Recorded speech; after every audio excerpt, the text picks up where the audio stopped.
the other person understand how much do you know about these subjects. Okay. Now, as the definition of analytics, it is very simple. It says analytics is defined as a scientific process. Okay, so underline the keywords. It's a scientific process of transforming a data into insight for making better decisions. And that is what analytics really helps us to do. It helps to get insights from the data that we have so that better decisions can be taken. Now, there is another term that we widely use, and that is called analysis. Right? You may have also come across this term, analysis, analytics. Now, is it same? Is it different? What are these terms all about? So I put together, certain definitions on both these terms, and then we'll talk about these two support each other, or are they really different? So analysis, as per the dictionary definition, it says it's the process of breaking a complex substance into smaller parts to gain better understanding of it.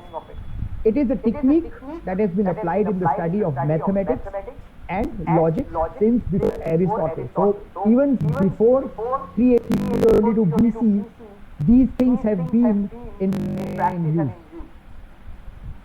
As a formal concept, and is relatively with a very recent analysis. And analytics, we already looked at what the definition is. But analytics is more of a multidimensional discipline. There is an extensive use of math and statistics, and the use of descriptive techniques and predictive modeling, valuable knowledge from the data. Now, are these two terms different? Yes, they are, but they support each other. When you talk about analytics, you cannot isolate analysis from it, because analysis becomes part of your analytics. Whatever you see, what you want to drive.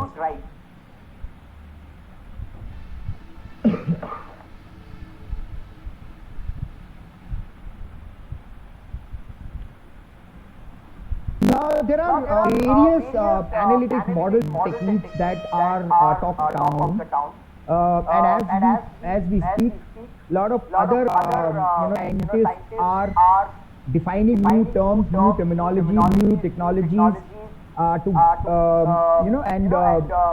giving it to us. What I have learned, and what I want to share with all of you, that there are 4 different types of analytics that are mostly out in, and most of us talk about them. To start with, we have the descriptive analytics. Now, descriptive analytics is about collecting some historical facts data and analyzing those data to see what happened. Okay, so basically, if I have done something, I am going to collect some data to see what that data reveals as what did I do in my process, or if anything that I have done. Then another field is called diagnostic analysis, where if there is something that needs to be changed, or if there is something that has not worked the way we wanted it to work, then we need to ascertain the reasons from that historical data that we've collected. So basically, it is going to help us get an answer to why did it happen. So the why part of it.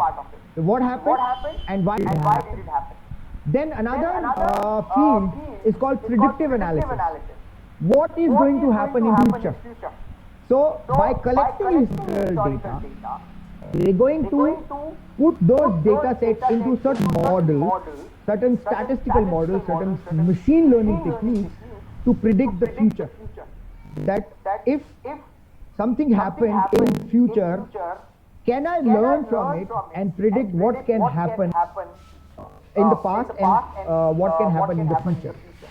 And then the most complicated part of analytics, which is still a talk of the town, and people are still trying to make head and tail of it, and trying to ascertain how to better use this part of analytics, which is called prescriptive analysis.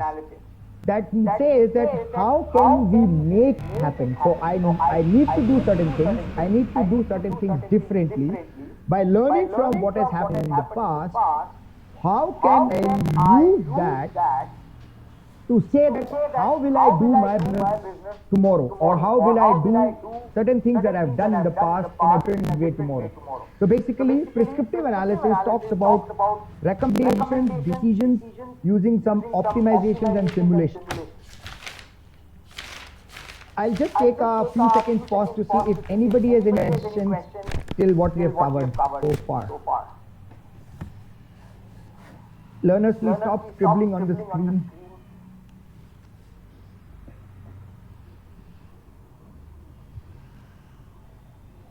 Silence. Okay. So let's move forward. Do we have any questions? Please at least say yes or no. No, ma'am. You can move ahead. Sure. Okay, now let's get more deep into what data analytics is all about. So what is data analytics? Data analytics is nothing but it is a science that helps extract certain patterns or certain relevant information from what we call quote unquote raw data, and we will draw certain conclusions from that raw data. That is what data analytics is all about. It has got multiple approaches, it has got multiple dimensions, and it has got diverse techniques. And those techniques are evolving over a period of time. Ever since I've started learning, looking at data, make sense of data, the things have changed inside out what I started and what it is now. Even the technology has changed so much that it is difficult for each one of us to keep pace with that ever-changing technology. The moment you start learning certain things and you have learned something, the things have already moved ahead, the things have already changed. So there is something new that needs to be learned.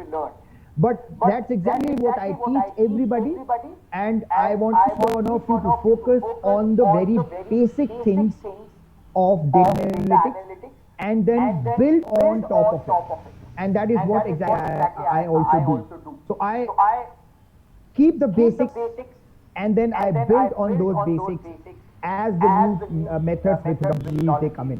So at some point in time, I'll talk about what are these new techniques, new terminologies, new technologies that are helping in data analytics, and specifically in all 4 different types of method techniques, which is descriptive, predictive, and all those 4 sections that we looked at on the previous screen. Now, what data analytics helps in? It helps in a lot of industries, and it allows the organizations to make better business decisions. Now, business decisions are very, very important. Any wrong decision can cause a harm to the success and growth of an organization. And taking better data decisions has now become a normal with all the organizations. Now, when data was not there, previously when we did not have too many techniques, a lot of those decisions by the senior leadership was taken with their own experiences that they had in the past, or with certain insights or observations that they could get from the market. But now, when we have lot of data, we have lot of techniques to extract relevant information, to extract insights from this data, then today the senior leaderships will not take a decision based on their experience, but they would want the data to help them take better decisions to move forward in the organization. It also helps in gaining profits, making better use of resources. It also helps in improving any manual operations. Data analytics also focuses on inferences, like what my data tells me. I infer that thing out, and basis those inferences will drive some conclusions to move forward. And most of the researchers also use some historical data to take certain data-based decisions. And not to go very far, the pandemic that hit us in 2020 was something that nobody in the world had seen.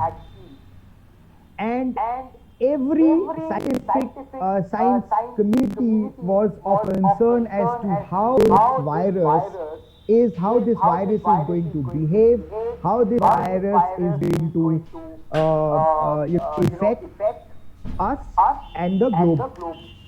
But now we have 2 years of data that we have gathered from this pandemic. Today, the scientific community is able to predict with more accuracy in terms of what is going to happen tomorrow, and they help us, the larger community, to take those precautionary steps and precautionary measures to save ourselves from what is coming. You would have also heard now wave 4 is round the corner. Now, how the scientists know about this wave 4 is by data collection and making head and tail from the data and modeling it and predicting. So there's more of a predictive analytics that has gone into the historical data to predict what the future is going to look like. And that's a very, very good example which each one of us can relate to, that how the analytics is really helping us to take better decisions.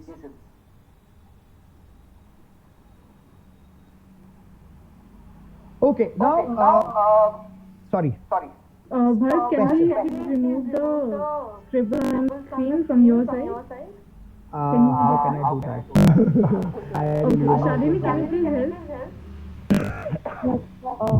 You must be getting a tool over there. There will be sign of clear drawings. When you are sharing the screen on the top, there will be some tools. Yeah, there is a new. So there you can select clear drawings. Clear all drawings. Breakout room for stop meeting info, enable annotations for There others. is a kind of tab like where there will be pen sign and all those things. There will be clear, like delete kind of thing that you can use. Got it, ma'am. Thank you very much. I'm not very used to the Zooms. I'm used to the Teams. It's okay. So yeah. Anyway, it's a new learning for me. Thank you so much. Thank you, Shalini. Okay, so I learned a new thing today. Oh, I skipped so many slides.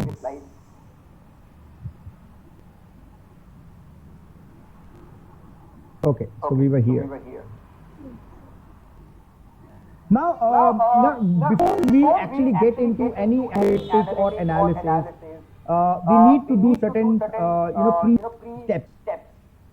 And this is one of the processes that a lot of people follow when they actually do some analysis or apply certain analytical tools to gain insight from the data. Very, very important. Step number 1 is you define a goal. It's very, very, very important. You should be able to define a goal, that why are we doing this analytics or analysis. Because if this goal is clear, which means you know what is the outcome that you require, then it will help you design a better method or methodology for you to do this analysis.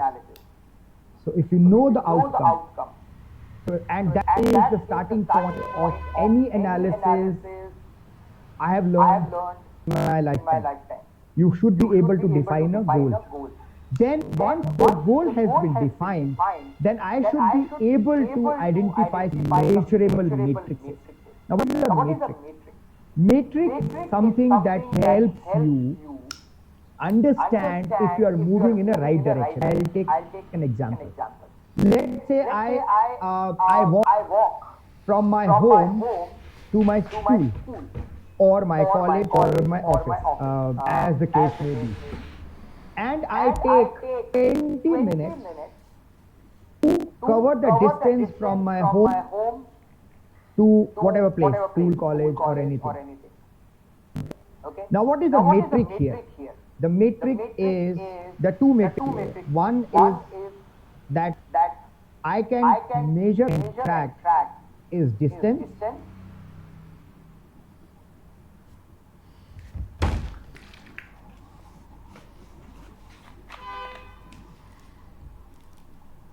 And the other is the time.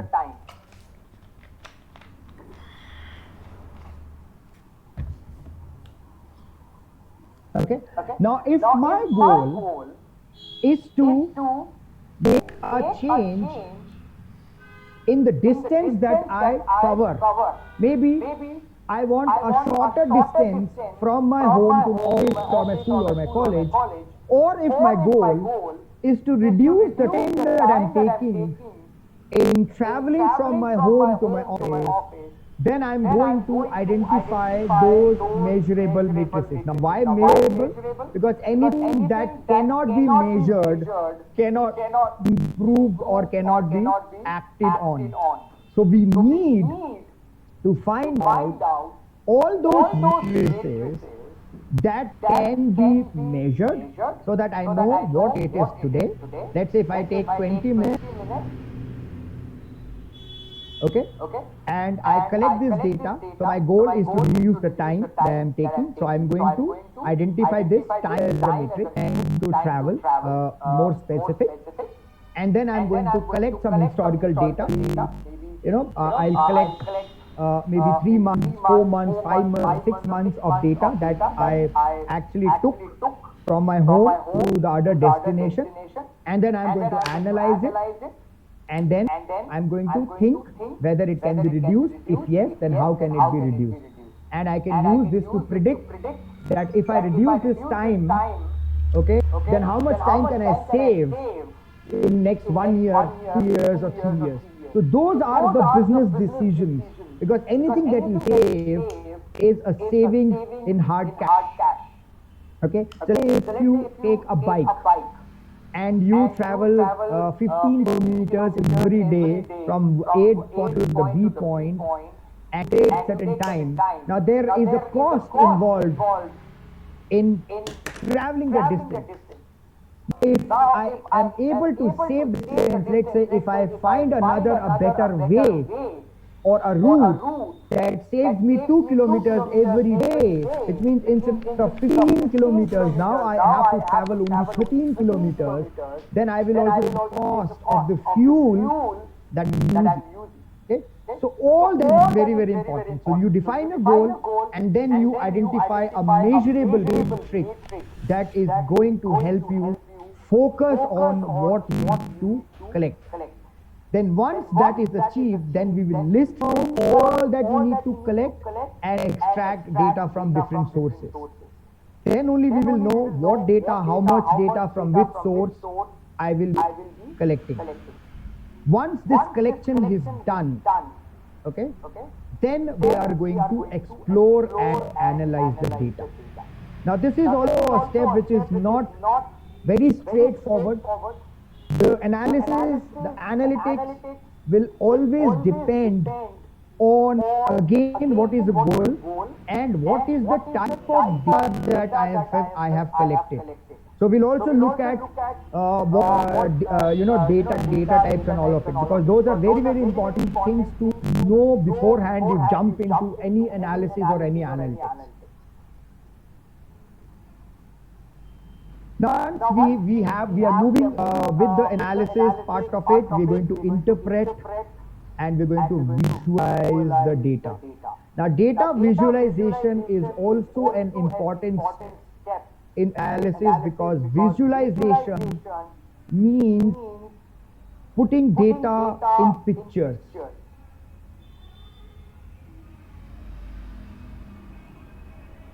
Okay, putting data into pictures, which means more of more graphical outputs in terms of dashboards other than only data.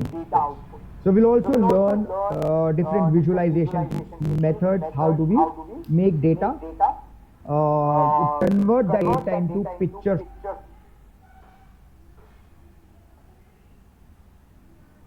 So a lot of people can understand. Then finally, we infer from the data for making better decision making.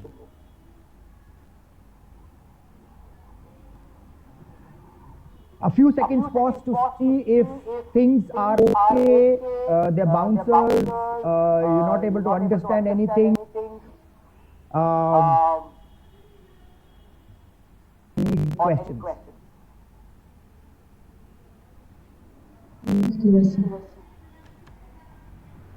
No questions? No questions. Understands. Fantastic. Hello.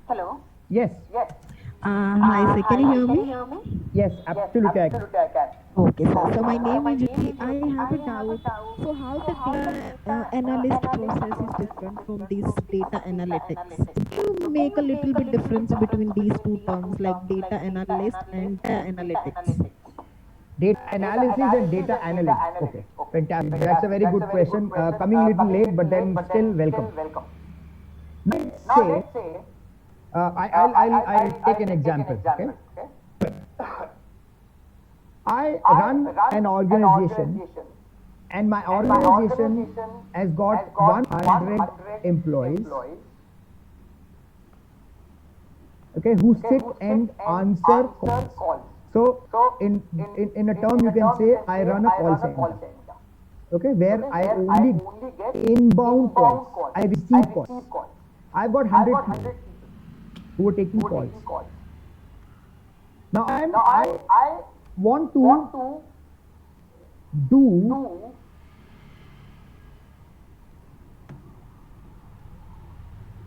as the owner of this organization, I'm trying to project my next year. Okay, let's say I'm sitting in 2022,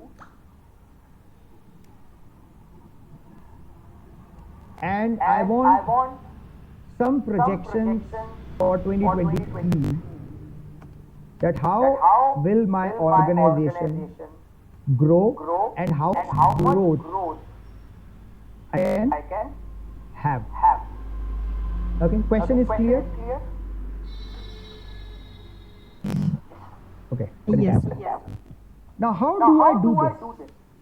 What do you think? What should I do so that I am able to project how will I do in 2023? What do you think? By using historical data. By using historical data, absolutely. But then, you know, there's something on your screen already. These are the steps.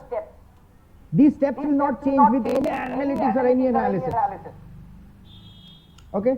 So number one, I need to define my goals. What is it that I want to achieve?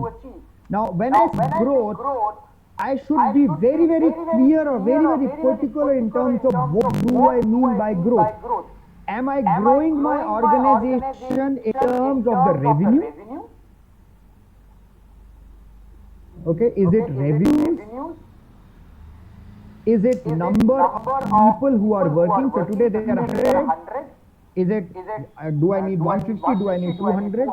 Is it the number of customers that I have? I want to increase that.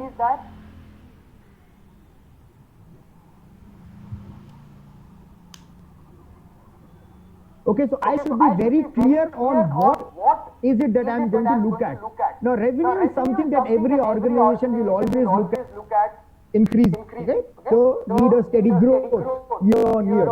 Okay, so today I'm doing $100,000 of business. Tomorrow I want to do 150,000, 200,000, then 300,000, so on and so forth. And I want to grow my organization in terms of revenue. But what is going to affect or impact my revenue? There are only two things that impact your overall, what we call margin or profit margin in other terms.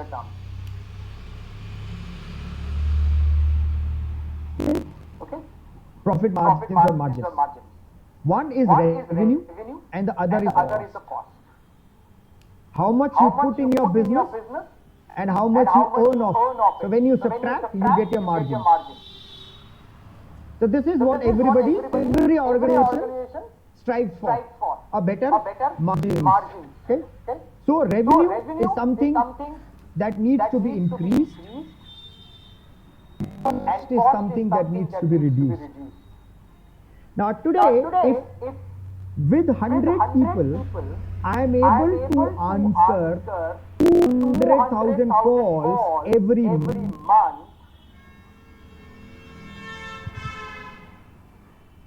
Okay, 200,000 calls every month, and each call that I answer gives me a revenue of, let's say, ₹1, just a hypothetical number. Okay, it gives me ₹1.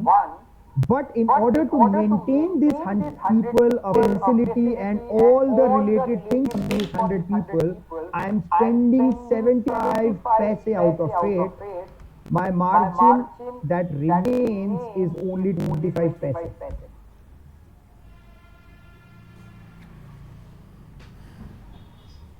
Alright?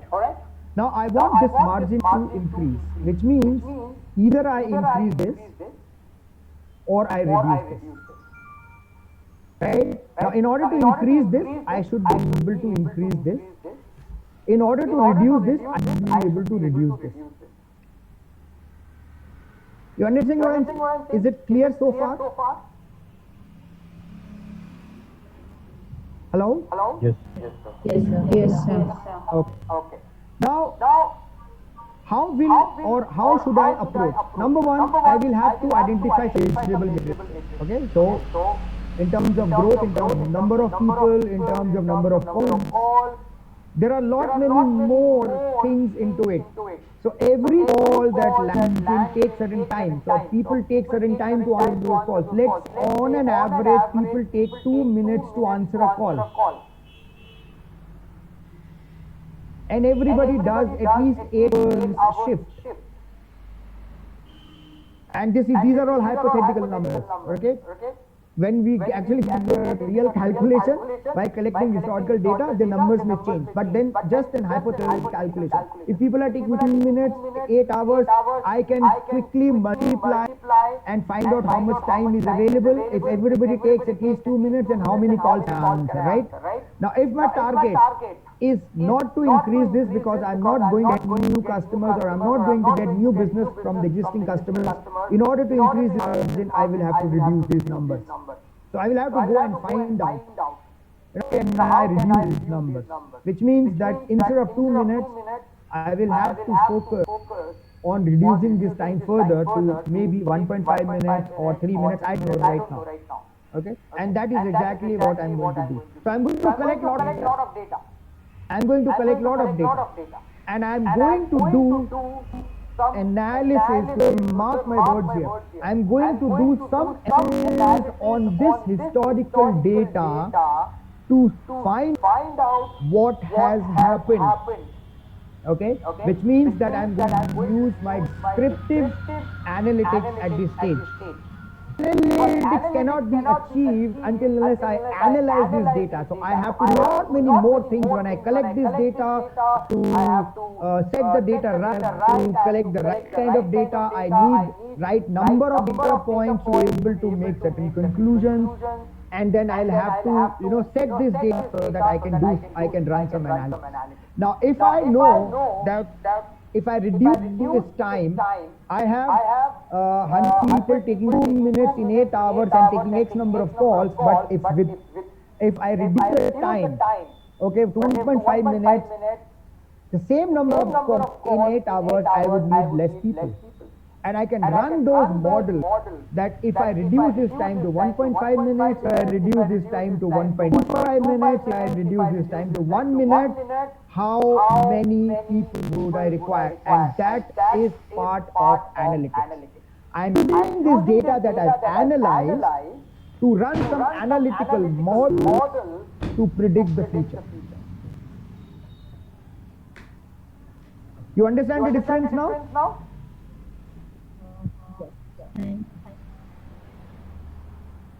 Okay, I think that was very good question.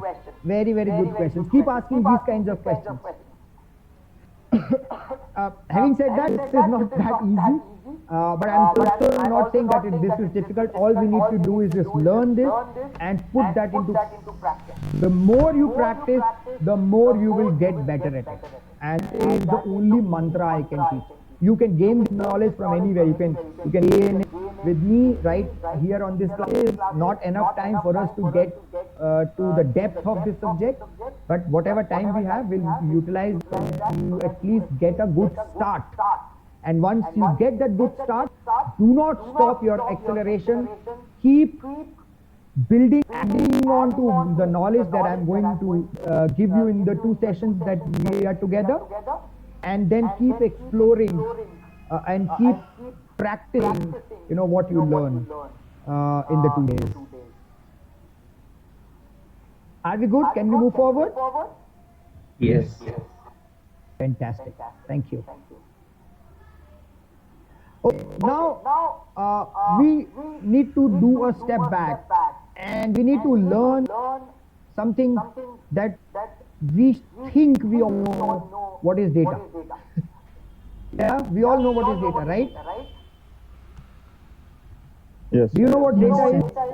Other than the definition on the screen, I don't know what this definition is. I just put some definition. But what is data for you? Data is information. Data is information. Kind of information. Okay. Okay, I'm writing something on the screen right now. Tell me what information you get out of it.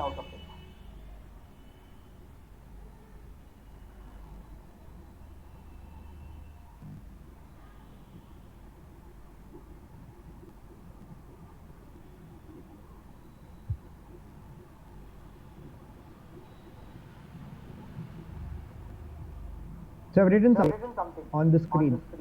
What information can you get out of this? Nothing, sir. But you just said data is information. Which is in system data without proper information. Data which is in system. So you think data which is in systematic manner. So you're adding on to it, but we are not able to understand what data is. And then even at some stage I was sitting at your side, and there was somebody else who was talking about data, and I didn't know how to really describe, though I thought that I know what data is. Now data is anything. Okay, so let's understand. Data is anything that is happening around us. Okay, it could be meaningful, it could have no meaning. When I say no meaning, it may have meaning, but I still reach that stage of enlightenment to take meaning out of that data. Understand this. Okay. So data is nothing but it is a collection of certain facts. It could be numbers, it could be words, it could be measurements, it could only be observations, or just description of things, or some weird things like this. I really don't know, but it may have some meaning the moment I am able to decode what it means. And that is exactly what data analytics and data analysis helps us to do. So when we collect certain things, okay, we collect certain things and we try to make sense out of it. That's when the data becomes information. Okay? Got it, guys? So data is anything, and every minuscule of a nanosecond, this entire world and universe put together is generating more data than we can even think of storing that with us. Okay? And still, as humans, we haven't reached that stage of making sense of every single data that is getting generated around us. What we are talking right now, we are interacting with each other, also generating data. Okay? Two people will be able to make sense of it. Two people will say, I don't know what is happening, it's Greek for me, all of that. Okay? So you have to make sense of that data. Now data classification is another thing that a lot of scientists have done it the way they want to use it. And all those categorizations are okay. What I'm going to talk about and teach you guys is one of the classifications that I found to be more relevant and useful in what we want to achieve from this data output. Okay. But in broader terms, when we talk about facts, numbers, measurements, observations, descriptions, the data gets divided into two basic streams. One is qualitative and second is quantitative. Fantastic. Now, what is the difference? A broader difference of qualitative and quantitative data is qualitative data is descriptive information. What does it mean? Let's say I buy a new shirt and my friend visits me and he say, "Oh wow, what a smart shirt it is." Okay, so this is also a data, but this is telling you or giving you an information about an object which is a shirt. So it is giving you some facts about an object. The quantitative data, on the other hand, is something that has got certain numbers attached to it. Okay. The other difference between qualitative and quantitative data is qualitative data can be collected. Just mark one thing. I'll explain what this means. The quantitative data can be collected,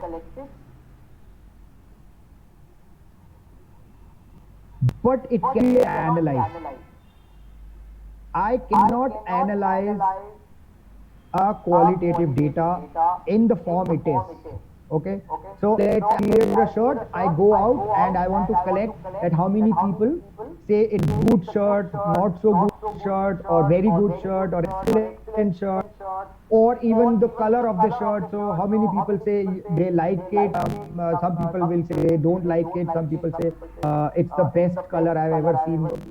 So those descriptions can be collected, but very difficult to analyze in the form it is being collected. The quantitative data is a data that can be measured.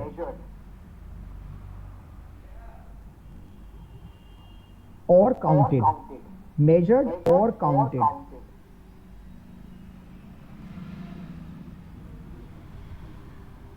Okay, which means when we have the measurements, numbers, I can do any kind of calculations, analysis out of that data. Okay, so that is a big broad difference between qualitative data and quantitative data. But qualitative data can also be analyzed, but it has to be transformed. Mark this word, transformed.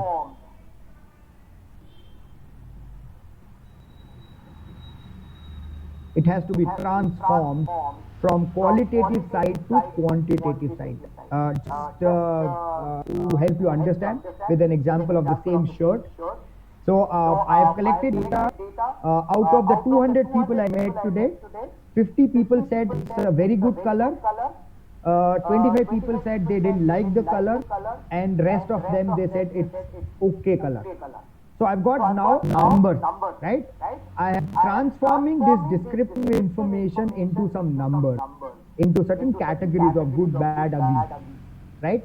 And then this data now can be analyzed, because I'm now transforming this data into kind of quantitative data. Now quantitative data again has got two streams. There are more, as I said, scientists have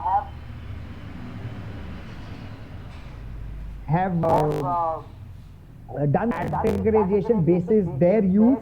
This is one of the categorizations that I found more relevant from what we want to achieve and what we do with data. So categorization is into two, continuous and discrete. Has anybody heard about these two terms? Yes. Discrete and continuous. Yes. Oh, fantastic. Now who can help me understand what is continuous data? If you've heard about this, very good. Population. Population, okay. And discrete? Which is countable is discrete. Okay. Which Which is measurable is continuous. Oh, fantastic. That's one of the difference. Amazing. What can be counted is discrete, what can be measured is continuous. Measurable is continuous. Fantastic. That's one of the key difference. Continuous data can be measured and discrete data can be counted. Okay, now let's build on it. Anybody else wants to tell me what is the difference they understand? Continuous and discrete. One difference we got.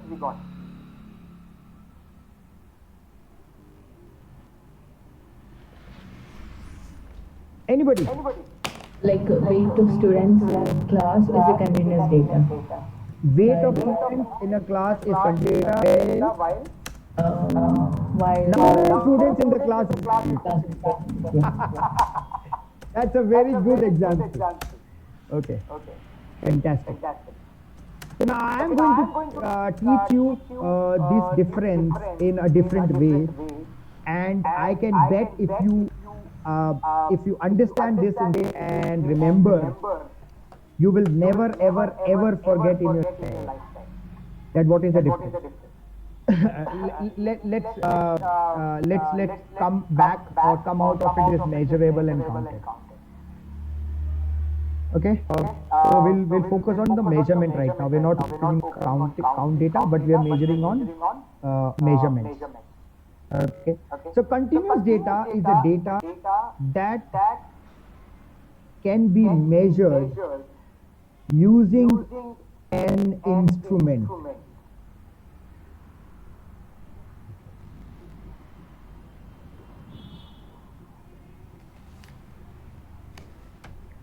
Okay, now what is an instrument? In technical terms, we call this instrument as a gauge.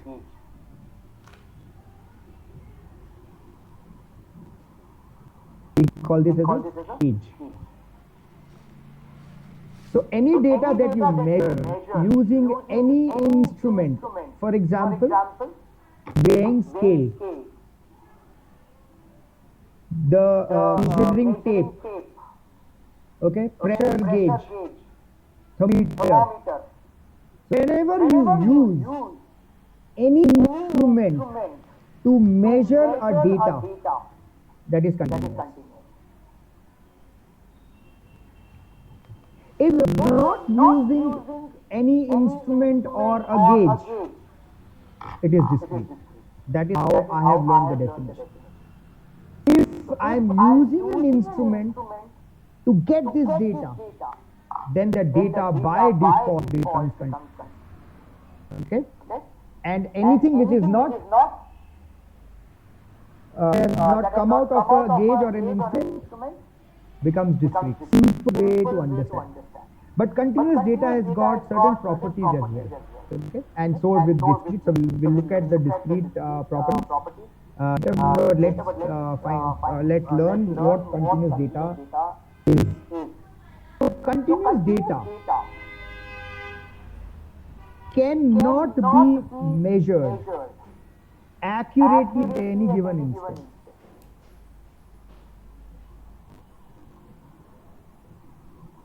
Any reaction to this statement? A continuous data cannot be measured accurately at any given instant.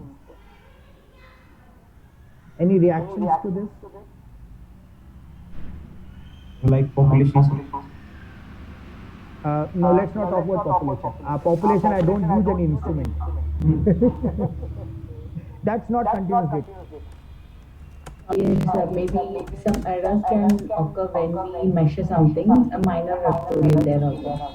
Absolutely. You know a lot. You know a lot about data. And I'm really liking it. Okay.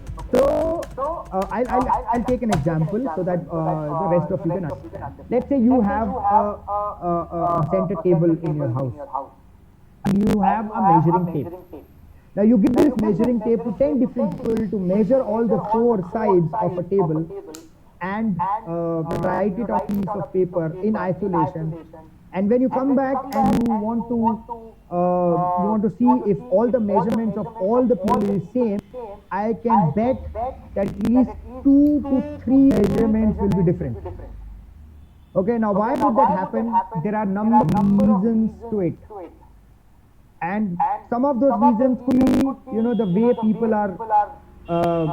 are using measuring instrument, which is your measuring tape. They're not starting from exact zero. Some may start from 0.5. Maybe somebody may start by 0.1. Some may be wearing specs like me, would add a parallel error, and the reading 100 would be read as 99.8 or 99.9, all of that. So there are two errors that can happen, one with the instrument itself and the other with the person who is using the instrument called the operator. So because of these two errors, continuous data cannot be measured accurately at any given instant. Okay, and that's our property. You can't challenge it. Okay, but there are ways, and you reduce, what I'm gathering or what I'm collecting. That's one of the properties. The second property of continuous data is that it can be broken down into subunits. You can break continuous data into subunits. And some of those widely accepted measuring units that we know, the SI units or the British Standard units, which is the SI unit, let's say for distance, is meter. On the left hand side we go hectare, decimeter, kilometer. On the right hand side we go the sway unit. Okay, so this is how I learned. King Henry died. Mother didn't try much. Some of you may have learned a different way. So kilo, hectare, deca, base unit, deci, centi, milli. Okay, so you can break down into subunits. So that is what continuous data is all about. Okay, so data that is measured using an instrument or the gauge cannot be measured accurately and can be further subdivided. That is continuous. And everything else which doesn't qualify this definition is discrete. Okay. Are we clear? People ask questions here. Make yourself crystal clear on these terms, terminologies for continuous and discrete data. This is important. I'll tell you why it is important for us to learn what kind of a data are we collecting, because the tools that we use for analytics are different for continuous data and different for discrete data. So we have to be very, very careful in terms of what is the data that we are collecting and what are the different analyses we are going to run on this data. It will depend on what kind of data we collect.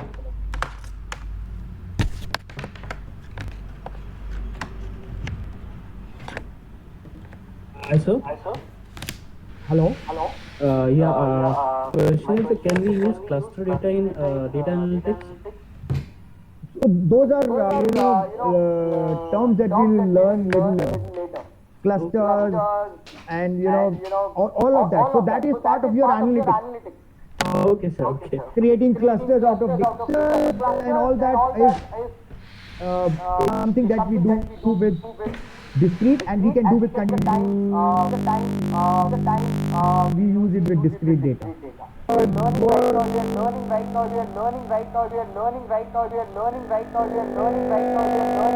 What data are we going to collect? How do we for our analysis and then take it to the analytics part, taking some predictions out of those data.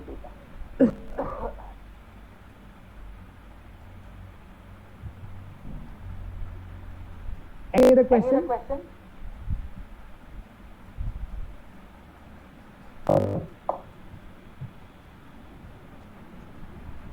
Any questions, audience? We can move ahead. Sure. So the slide just talks, more depth, or we just discussed between the quality and quantitative data. So I'm just going to skip this slide as of now. Now this slide I spent some time. We spoke about the continuous data, quantitative data, continuous, which is measured on a scale or instrument. Let's talk about discrete. Now for the ease of data collection and data analysis and the analytics tools that we're going to use, the discrete data has been divided into 5 categories. Okay.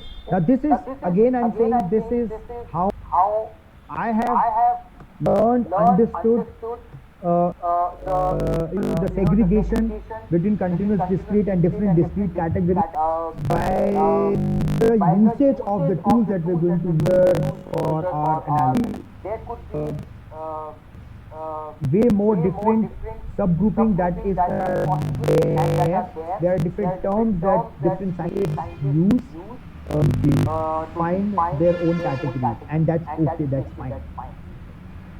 Okay, one of the discrete categories we know is binary.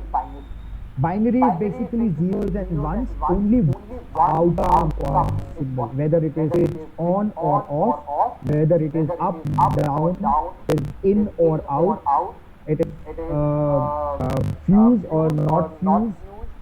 So only one outcome possible. So if we are collecting data, did I reach office on time or not on time, is again a binary, because the outcome will either be yes or a no. Okay, so binary category. So that's one of the discrete data subgrouping. The second subgrouping is the ordinal data.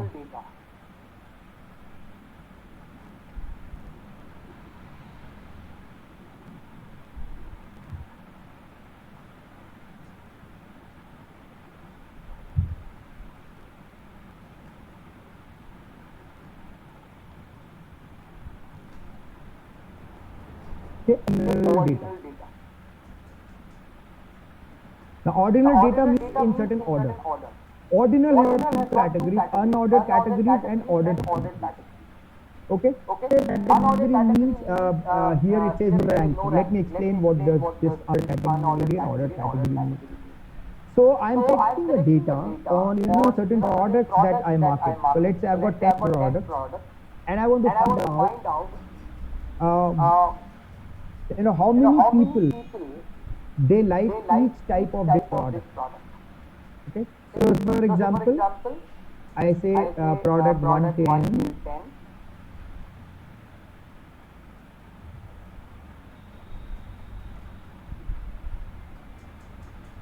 and I go to let's say 100 people,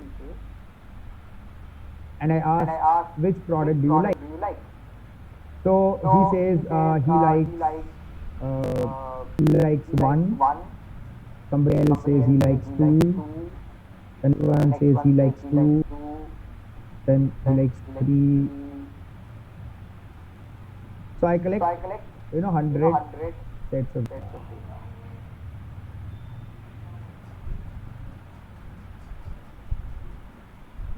Okay, I'm not putting anything into all. I'm just saying, I'm just want to see that how many people out of these 100 like product 1.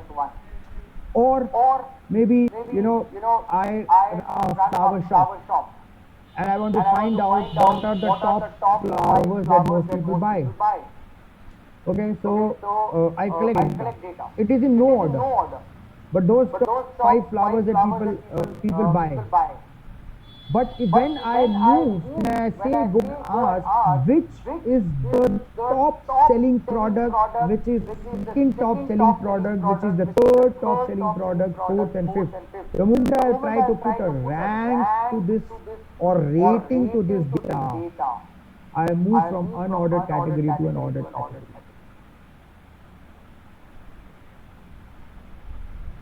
Okay, so this is ordinal data.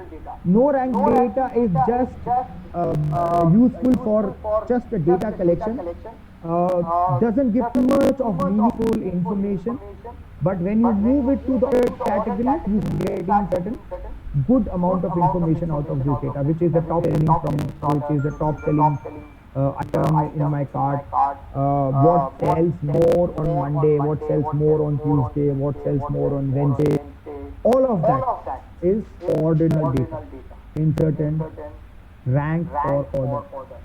You may have seen, you receive some surveys and they ask you to rank from 1 to 5, where 1 is first and 5 is the best. That data is also ordinal data. that is into an ordered category. Then the next category within discrete is count. Now this is the most available data that we have. Count. Count has got a property which is you can only count the occurrence of something, but you will never be able to count the non-occurrence of that thing.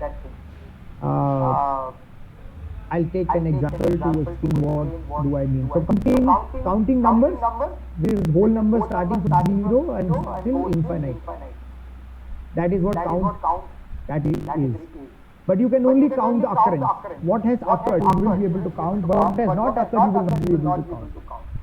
Okay. One example, can somebody count and tell me how many people are right now logged in into this meeting? 59. Anybody has got different number? No. 88. 88. Now 90. Somebody joined right now. But you know, at this moment, if anybody is looking at the number of 89, I see 90. I think that person is still, he must have joined now, so you will be able to find. Yeah, now 90. So everybody sees 90, right? Okay. But now my next question is, can you tell me how many people are not there in this meeting? No, sir. No, sir. No, we cannot. Which means it is rest of the world. And that is what exact count data helps you do. It can only help you count the occurrence of something. The people who are there, that has occurred, the event that has occurred is something you will count, but the event that has not occurred, you cannot count. That is what count data, discrete category is. And this is one of the most used category within discrete, the count. Alright? And then the most difficult category to understand within discrete is called the percentage. Percentage, also known as proportion, because it comprises of two things, a numerator and a denominator. Right? There are two things into the percentage, numerator and the denominator. Now, there are exceptions within each category. We have some exceptions in continuous, I'll talk about that. But I'll talk about discrete exception, and percentage is one of the exceptions in the discrete. And let me explain you why this is an exception. Because we have to be a little careful while we work with two different type data to get one data set. Okay. Percentage is not always out of 100. Let's try and understand. This is not always out of 100. It could be any numerator, it could be any denominator. Okay? So let's say I was expecting 203 people to attend this, and only 196 people came.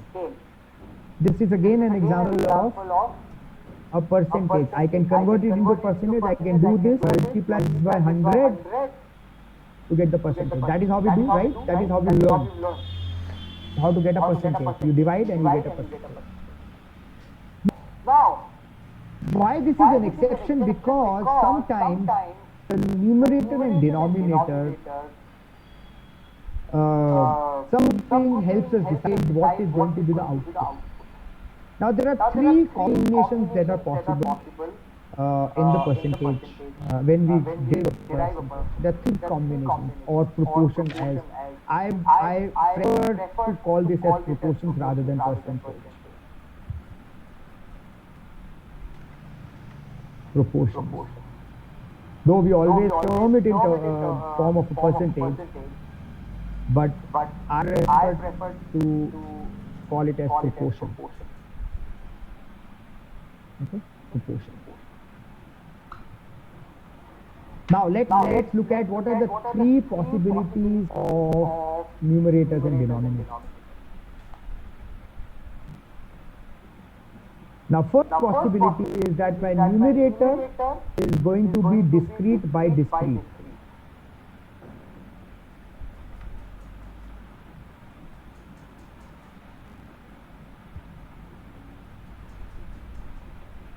And this is an example. Out of 203 people, is count data, 196 people joined, which is again count data. Okay, which is means it is discrete by discrete. Now there is one more thing that comes out of percentage. Is we are now able to count the non-occurrence as well. Non-occurrence. So out of 203, if 196 joined, rest did not join, which means you can count the occurrence and the non-occurrence both when you look at a proportion. Okay, so that's another property. But the outcome of a discrete by discrete will always be termed as discrete.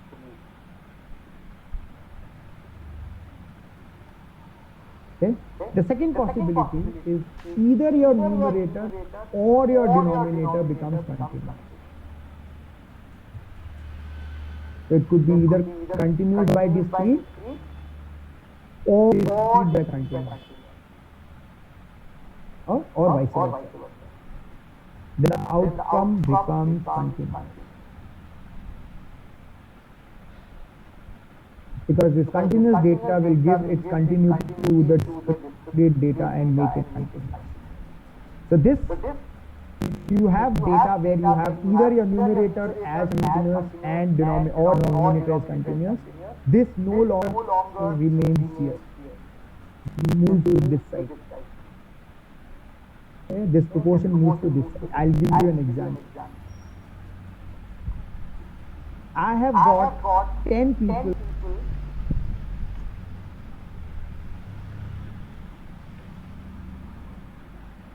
who are working. Okay, so they are doing a work I've given them, and I calculate how much time these people are taking to do the task, and I want to find out what is an average time that each person takes.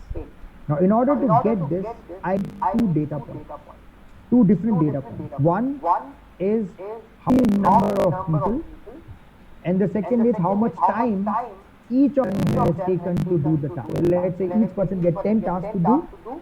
Calculate data on timings of all those 10 tasks, which means for 10 people I'll have 100 the time, and I know I have 10 people. On an average, how much time a person has taken, I will add all the time. Let's say took 200 minutes by 10 people. So I will say on an average, every person took 20 minutes to complete a task. Okay. Now here my numerator is time. Time comes out of an instrument or a gauge, right? So it comes out of an instrument, which means this is continuous, but this is number of people, which is count, which is 3. But when I get the output, it becomes continuous. And third is both my numerator and denominator are continuous. By default, the output becomes continuous. So which is average, or you can say speed, acceleration. All these have two components. This is upon time, right? So both are continuous. Distance comes out of an instrument, time comes out of an instrument. So the output becomes continuous. Any questions on this slide, people? Because these basics are very important for each of us to understand. Very, very important. Any questions? Please ask.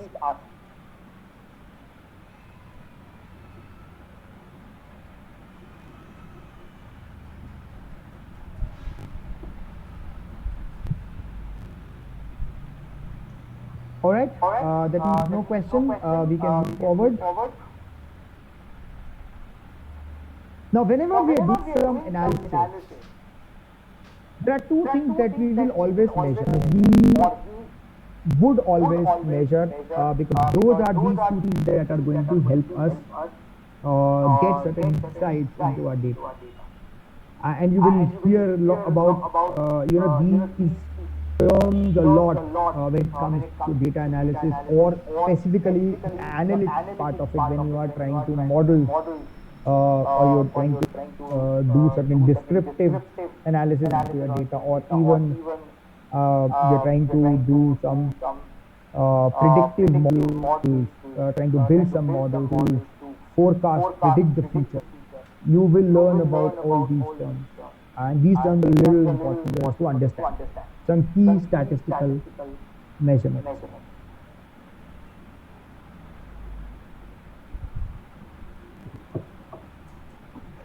Now there are two key statistical measurements we'll talk about. One is called measure of central tendency, and the other called measure of variation. Okay. Anybody who knows what is measure of central tendency? Any idea? Measure of central tendency.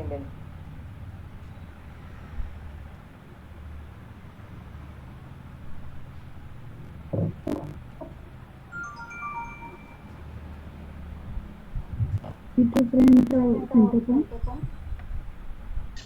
Can you speak up? I think your voice was a little feeble. It's Represent a center point. The center point. Fantastic. average or representative of a data. Median. Yeah. So not only median, these are the measures. These are the measures of central tendency. But let's understand what central tendency is. And you're right. It represents the middle point. So just to add on what you just said, the midpoint. So basically, if I go by definition of a central tendency, it says central tendency is that point in your data where your data set is perceived to be balanced. Okay? It is perceived to be balanced, which means that there are equal number of data points on the left of your scale and equal number of data points on the right of your scale from the midpoint. That is what measure of central tendency means. Now there are three measures there, mean, median and mode. Most of the time whenever we do some statistical analysis, we use mean and median. We normally do not use mode a lot as measure of central tendency.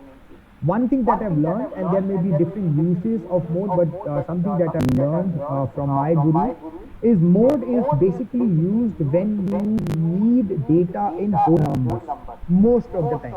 Okay, you need data in whole numbers. Say for example, we're doing some census in a particular area, and we want to find out how many average number of people are there per household.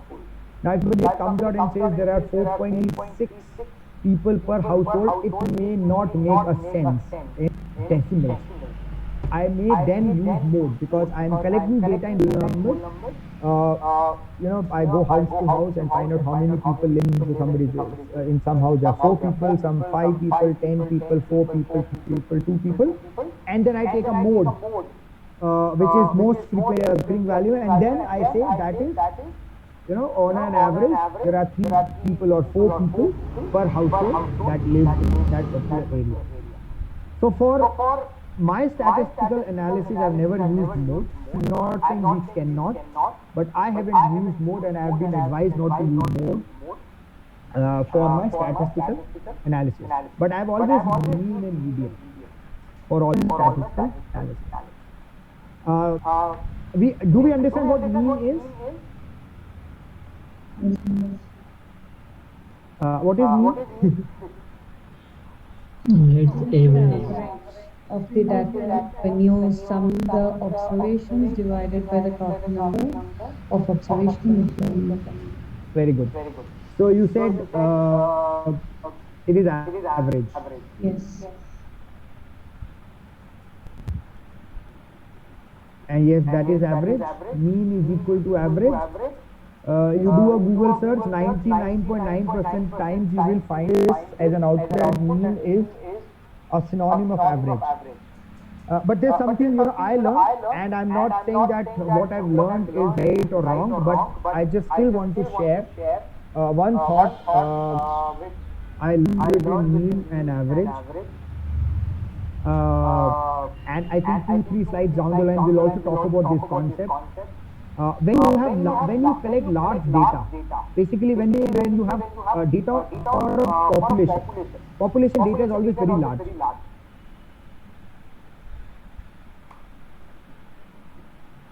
Okay, then what you calculate is called mean. But when you do sampling, when you pull out data from the population,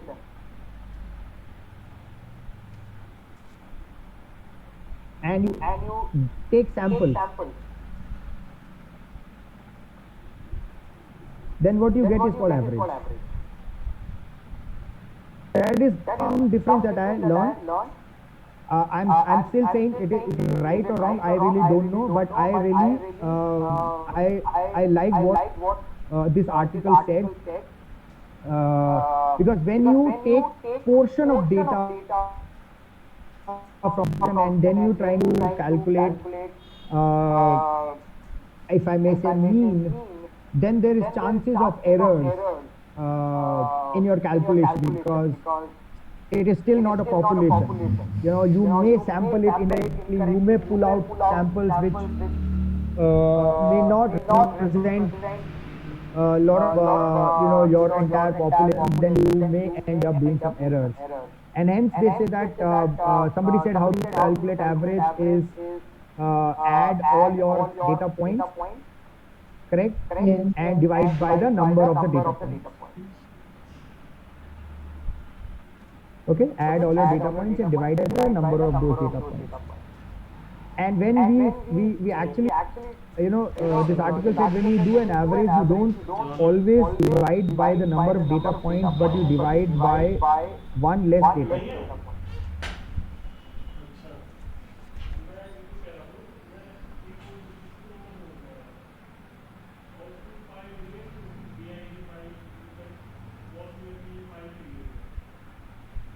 Not what I said, but then I just wanted to share something that I learned. Mean is equal to average for us as of now for our calculation perspective. Okay. What is median? The middle value or the average of middle value when you arrange the data in SVM or decimal. Yeah. So when you arrange the data, if your data is odd number, Then it is middle. then the middle point.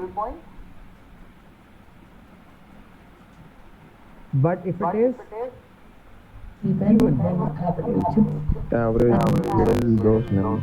absolutely fantastic, sir. Thank you so much. Then average of the middle 2 points.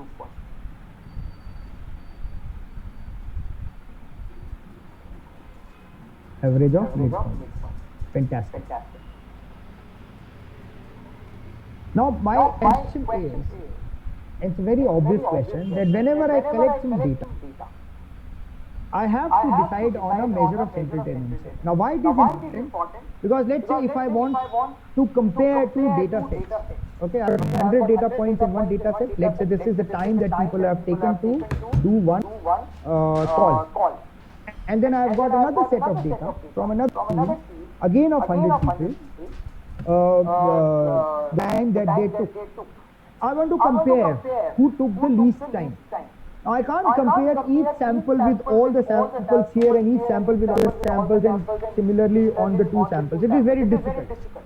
Now in order to compare this, I would need a central tendency point, right, for both these data sets. Now my question is, what could be a vector measure of central tendency?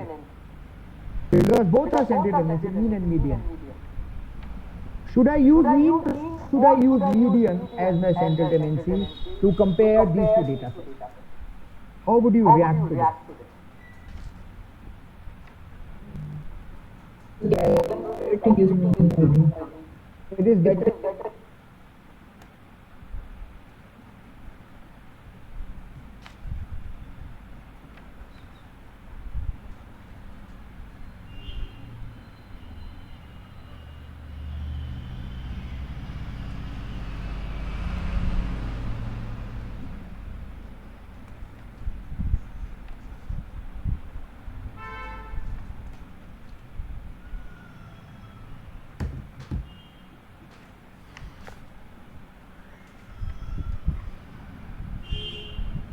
Recording in progress. Yeah, you're all right. So let me quickly take an example and help other people understand. And you have got a better understanding, but let me help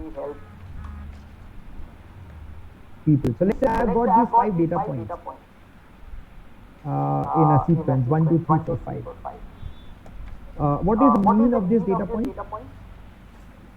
We can do quickly, right?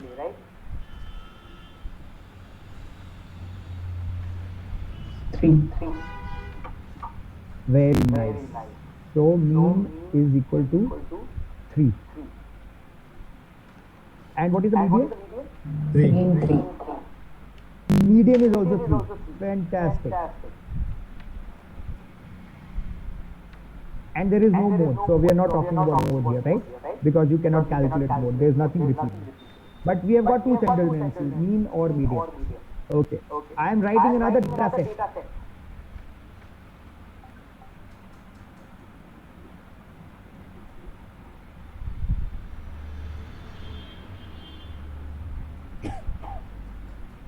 Now let's calculate. So it is 1, 2, 3, 4, 50.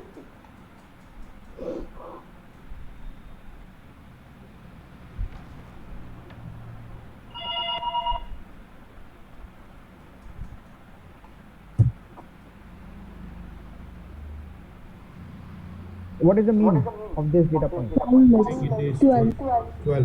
Fantastic. And what is the median? 3.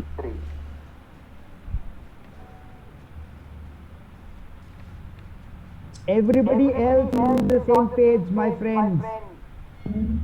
A lot of people who are not speaking, but I just want to make sure that we are on the same page. Median is 3, mean is 12. Now, what do you think? Now, here in this example, you take mean or median, it will not make a difference. So if you have a data set like this, you take mean or median, it is really not going to make a difference. But let's look at this data set. If I take mean as my central tendency, do you think it is the correct? It would give me the correct measurement of central tendency if I take mean.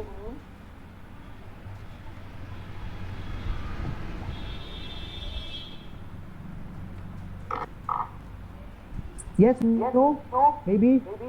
No. No, because mean is way far away. As a central tendency, we learned is the middle point where both my sides of the data get balanced, because it doesn't get balanced at 12. But yes, on 3, at least 2 points this side and 2 data points this side, at least my data points are being balanced at the median point. Whenever we have extreme values in our data set, we say that we never use mean, but we use median as my central tendency point. Okay, so are we clear till here?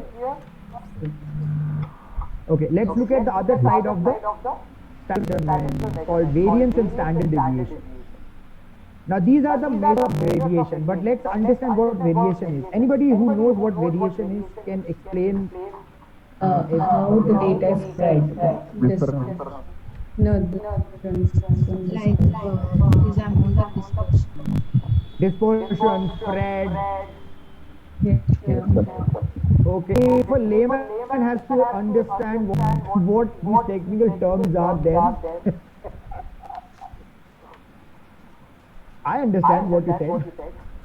But if somebody who doesn't know the subject, if you have to make that person understand? How would you explain him the variation? About how each observation differ from the mean calculated. One to each other. How is his data is diverted or distributed comparing with the central point? Okay, center point. I think you already said what I wanted to hear. I couldn't hear who was that person. Somebody also said each other. Yeah, it's the difference between, means if we are calculating a representative, then they help you to understand how much it is perfect. The distance between the mean or the central tendency calculated with the data. Okay. Okay. Okay. So central tendency is always used when you have to measure. But if you have to understand variation, in a very simple term, and as somebody said that I couldn't gather who it was, but then if you go by this simple definition of variation, it means that difference in two Yes. consecutive data points.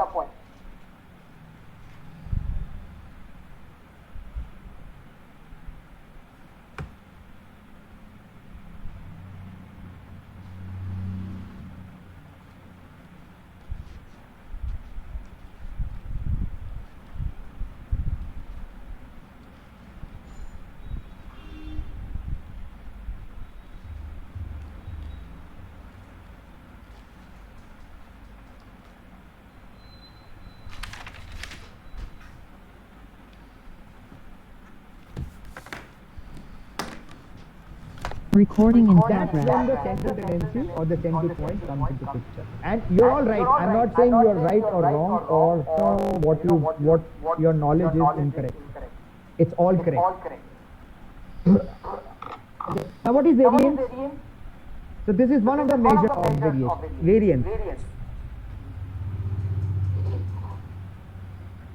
Anybody? The measure is taken with the mean. If the difference between the data is calculated with the central tendency mean, then it is variance. And what is standard deviation? It's the square root of variance. Oh, absolutely correct. Okay. So variance is the average square distance of the data points from its mean or median, any central tendency point. Okay. But as per the definition, it says it is the average square distance of data points from the mean. People who don't understand this, it's fine. It's okay as of now. Okay. Don't take too much up on your boots if you're not understanding what I'm saying. But then I'm trying to be on the ground and I'm trying to explain. So variance is an average square distance of data points from its mean. So what does it mean? If I may, 1 second, let me do it.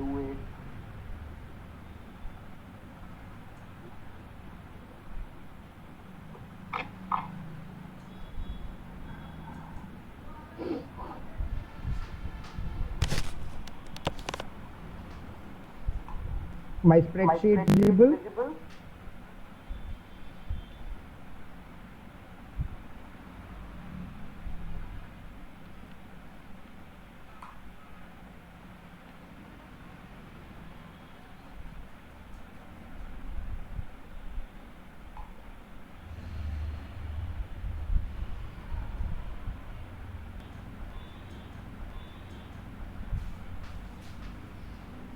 Recording in progress. Squared distance of data points from the mean.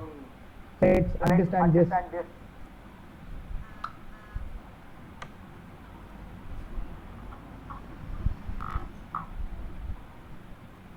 Average square distance of data points from mean. So what does it mean? Which means first I need to calculate the mean. The mean I know is 3, which I already calculated. Or average is 3. Okay, now I need if I may have to put it in form of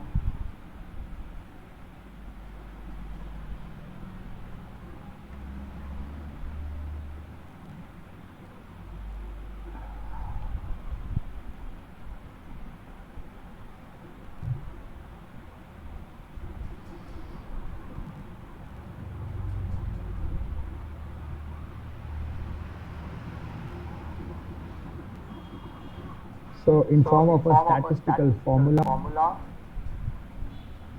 it may look like this.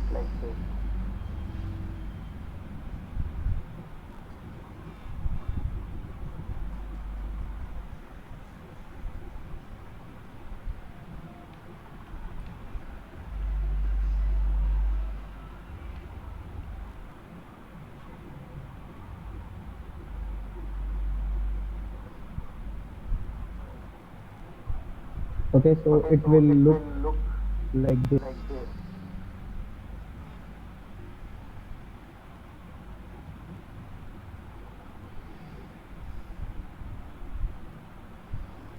Okay, so this is how it is denoted, sigma square, where you have large sigma, where sigma goes from I0 till IN, xi minus mu whole square divided by n. So let's do the variance using this formula. Let's unfold this formula. So I is the number of data points. Okay, here in this example, I have got 5 data points. So this iterations will go from 1 till 5. So when it comes to x1, this is this data point, then x2, x3, x4 and x5. And mu nothing but it's the mean. So xi minus mu. So mu is 3. If I say 1 minus 3, I will get minus 2. Then x2 minus mean, then x3 minus mean, then x4 minus mean, and then x5 minus mean. So I get this. So I minus mu, whole square of x. So when you do whole square, you get 4, you get 1, you get 0, you get 1, you get 4. Then summation, big sigma. So you sum them all. You get 10. Then you divide by n. N here is 5. So you divide this by 5. You get 2. 2 is the variance of this data set. Okay, this is the average square distance of these data points from the on an average. The square distance of this data point is 2. This is called variance. And then how do I get the standard deviation? Somebody said it right. You do the square root of this and you get standard deviation. Standard deviation, maybe let's take it at only at 2 decimal point, is 1.41 for this data set. Okay, there are more things into it. I'm not getting right now into all those complex things, but I just want to keep it a little simple here for you to understand. This is also important. Why learning or understanding variance and central tendency both is important, because I may have a process like this, okay, where my median is mean and I am expecting it to be 3. My target that I need to achieve is also 3. But my variation here, or if I may call it in terms of standard deviation, is 1.14. That is something we calculated. And I've got another data set which is like this.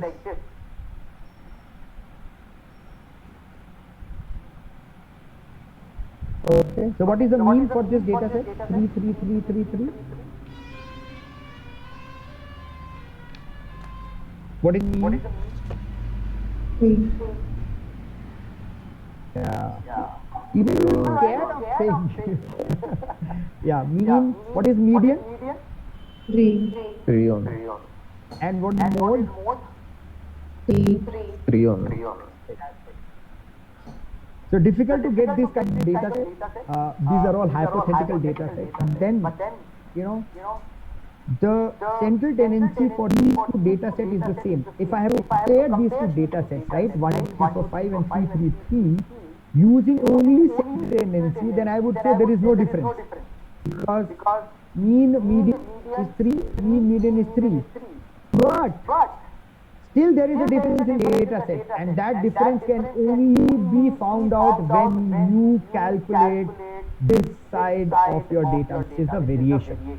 So here the variation is 1.14, and any unit, it is unitless, so it will take the unit of your data.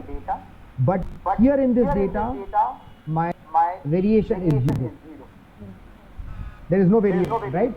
So when I have to compare, I have to look at both these measurements, central tendency as well as measure of variation. Got it, people? So rest of the slides talks about that we have already covered. So I'm just going to brush through them. Measure of central tendency, and then measure of variation. Okay, so it's computed as average squared deviation of each number mean, and this is the square root of variance. Any questions from anyone on the topic we have covered so far? Any questions?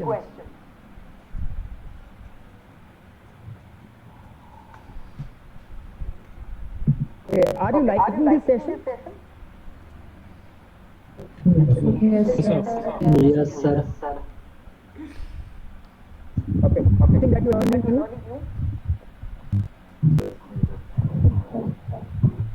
Sure. We are learning so much. Yes. Fantastic. Now let's look at there are some few more things that we should know before we get into any analysis and all that. So we'll talk about big data, which is also known as population data, and we also look at sampling. Okay, so big data is basically everything that is possible to collect on this planet. Okay, that's population. So let's say you want to do some analysis on a certain school.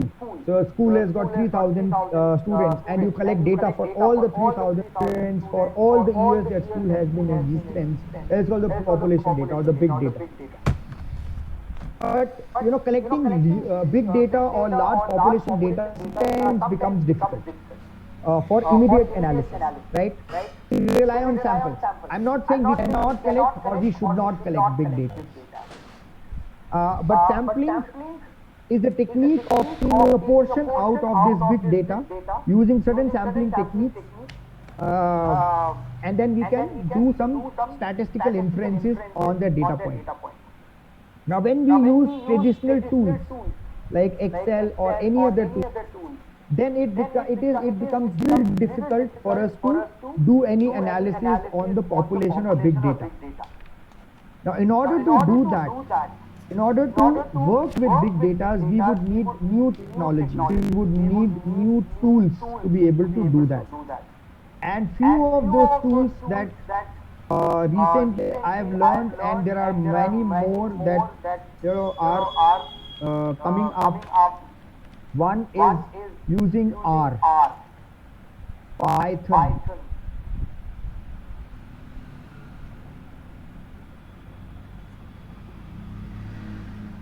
Okay, SAT, and there are many more. These are few things that I have learned that helps you do lot of analysis with big data, millions and trillions of records. You can do real-time analysis using these applications because they help you build models. They help you do historical analysis.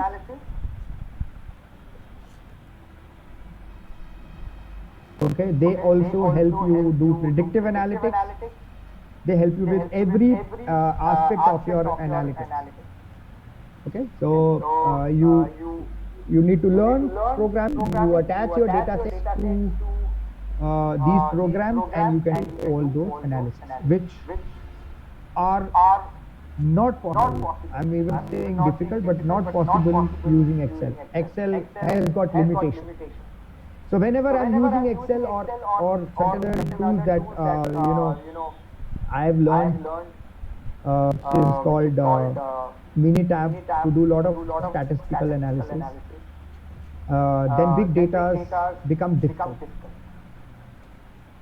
Okay, so we always rely on sample data.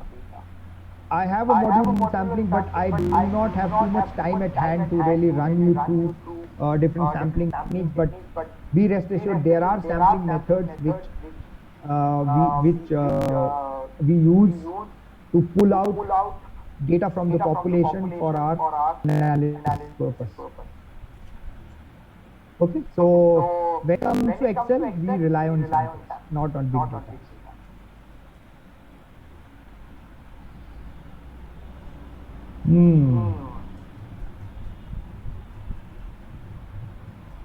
Now, identifying the outcome, that's where we started, right? You remember the 6 steps in doing the analysis? The first one is to define a goal, which means identify the outcome. The starting point of any data collection is to identify why are we doing this data collection. Very, very important.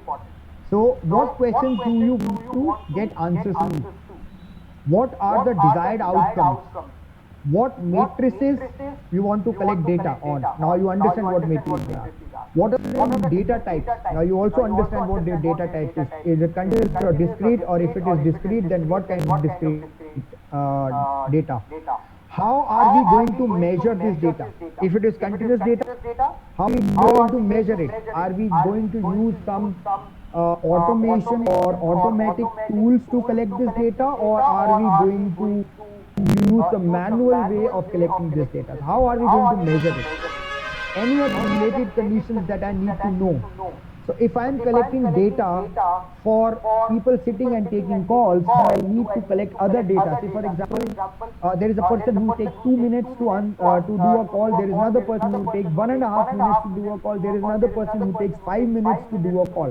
Right? This is the data that I am collecting. But any other conditions that can help me do some analysis on this data? And the answer is yes. I may need to know what is his tenure. I may need to know what is his age. I need to know what is his education qualification, any additional qualification that he holds. Has he got any hands-on experience, previous experience? All of that are related conditions. I need to know the environment that these people are sitting in. Now most of us are working from home. Slowly we are going back to offices, but yes, a lot of us are working from office, from home. So every home has got a different environment. People with better environments are able to concentrate much on their work and able to complete more work in less time. But there are few people who may not have that luxury of big homes and their own room to sit and do their work. They may be just sitting with a lot of noise around them. They may be distracted and they may take different time. So these are the conditions that I need to collect along when I'm collecting some data. How much samples do you need to collect? And where are you going to record these data? So these are very critical points in terms of data collection. So when you collect some data, you need to do all of this. And in order to get this, we design something called a data collection plan. So there is a template that we design, and this template is given to all the people who are helping in this data collection, that everybody collects the right kind of data or right amount of data.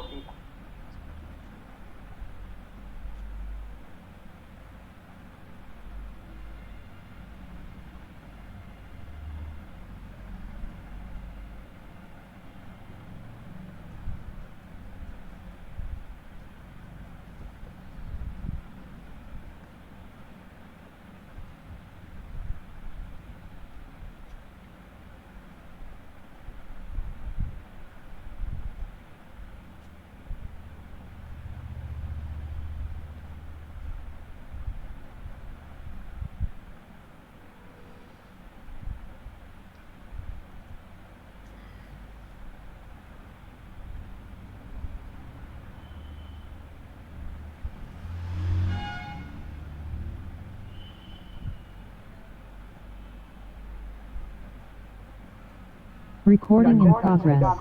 So let's say this is date, so current date, some order ID, ship date, ship mode, customer ID, customer name, customer segment, product ID, salesman, his designation, region, number of customers he contacted, what was the net sales, any profit loss that he may have. So we create a template, give it to everybody in the team who is doing the data collection, so that everybody comes back with the same data. And we decide how many number of data points we need. We need 200 points, 1000 points, last 3 months point, last 6 months point. So that is decided as part of your data collection plan. And once we have this data, then we prepare our data sheet and we start with formatting. Now, any questions at this stage from anyone? Because now we will actually get into the practical part of what we learn.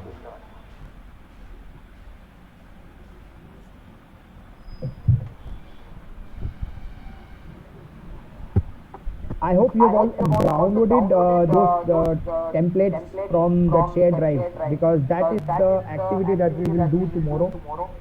We'll learn few things and we'll apply all of them into that.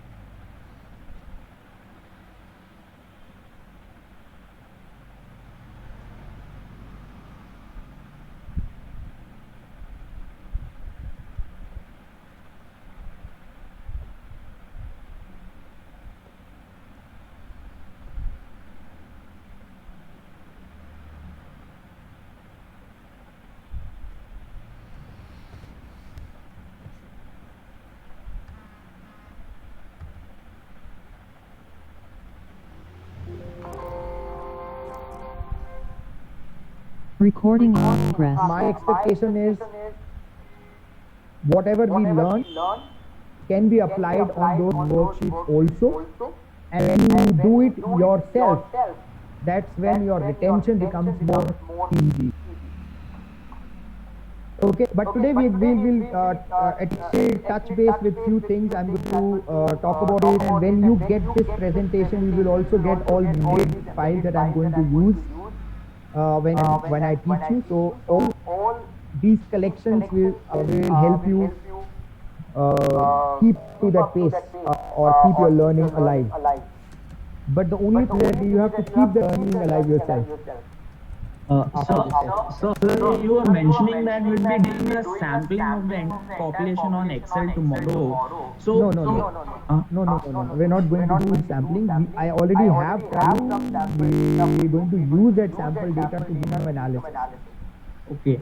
So can we assume sampling can be done on Excel, then small data sets of about 100 or 1000 can be done on Excel? Is that possible? Okay, so as I said, sampling again is a science. It's a method of finding out how many numbers, and there are a lot of inputs that are required. I cannot just decide how many samples are required, so there is a statistical sampling. The calculators that helps us to determine how many samples we need, and then those number of samples. And even the sampling methods may be different for each data type.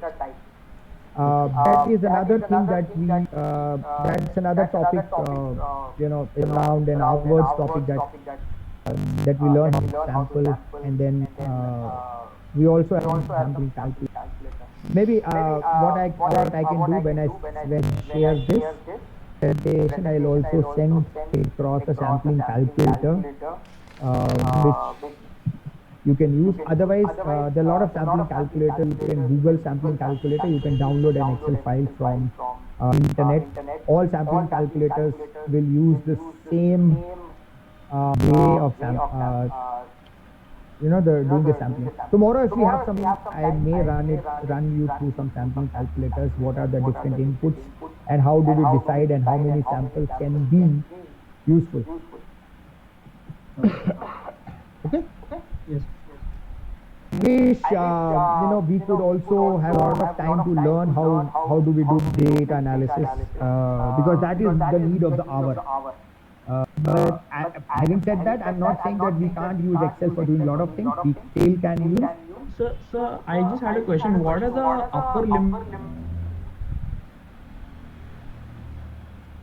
Excel? No, you can do up to 10 lakh row of data, but then the Excel files become too heavy for you to manage it. You can store data, you can use that as a database.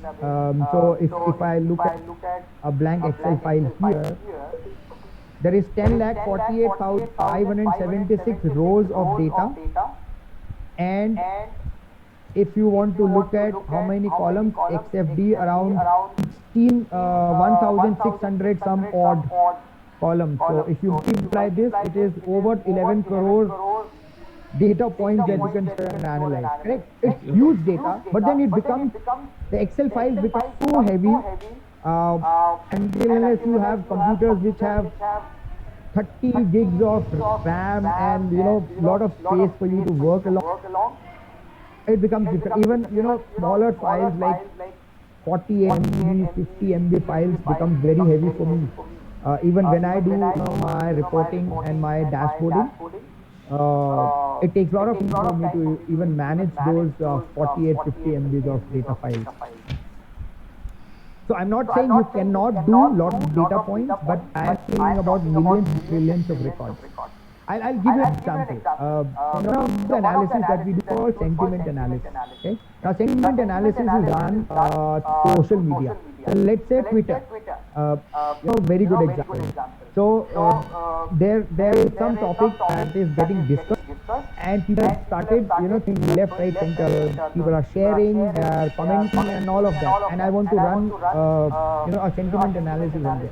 I'm talking about those big numbers of data where every minute or every second you are getting at least 10 to 20,000 records, or maybe in a day if you talk about 10 million, 20 million records.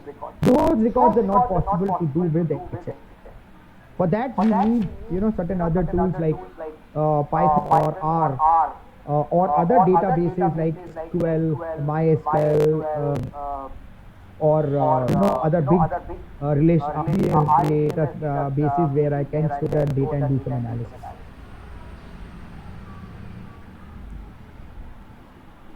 Does it make sense, my friend? Yes, sir. Yes, sir. Yeah, got it. So can you just share